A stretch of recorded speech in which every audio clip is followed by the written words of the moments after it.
Today, I get the last of our devotionals on a word called liminal. Not my choice, guys. Liminal. Who knows what that means? Well, it means the space in between.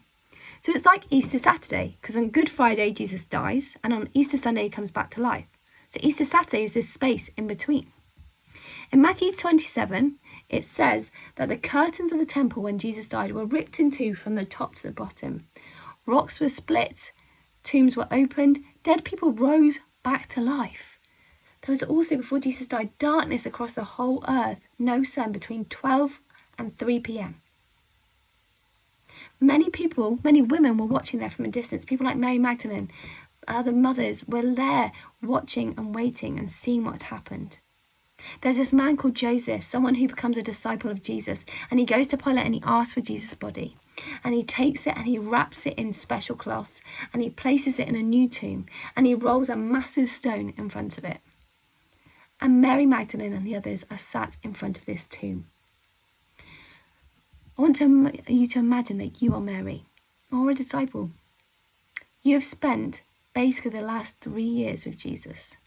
You have eaten, slept, worked, prayed, lived with Jesus. Imagine your last 3 years of your life if that was you. And then they die.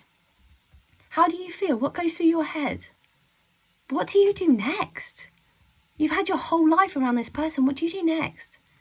You're sat near the tomb where their dead body is. What do you do next? I think I'd feel hopeless. I think I'd feel crushed with grief. I think I'd feel anger and hatred and resentment towards those that put him there. I think I'd feel at a total loss. And maybe some of us feel like this. We feel like we are living in darkness, that we are living in anger and resentment and hopelessness and hatred. Maybe it feels like Easter Saturday for you. Maybe you're in the space between in the waiting. Maybe you pray and you don't get answers. Maybe you ask God to show himself to you and you don't see anything. Maybe you ask to know how much he loves you and he doesn't do it. Maybe you are in Easter Saturday and you are waiting. And you know what? Being in that place is so hard, and I can't even understand what you're going through right now. It's hard to keep going. It's hard to keep praying. It's hard to keep trusting. It's hard to keep fighting.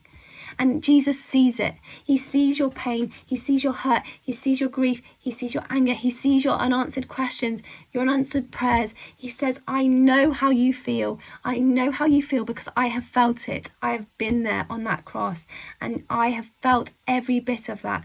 And I know it. And you are not alone. You are not alone. I get it. I understand. You are not alone.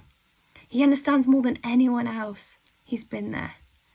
And he says to you, Easter Sunday is coming.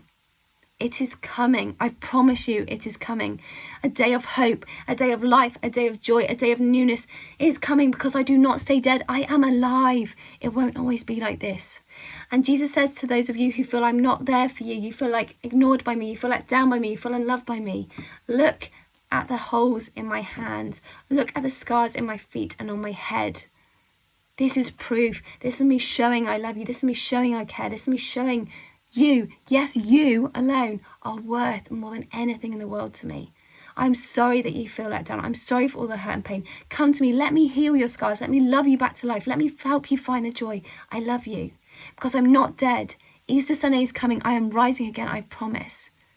And if you feel like this, if you feel like anything I said, speak to someone. Do not deal with this alone. Speak to someone about it because we want to help you find Easter Sunday. And remember that you are not alone. He has not forgotten you. You are precious. You are loved. You are wanted. You are cherished.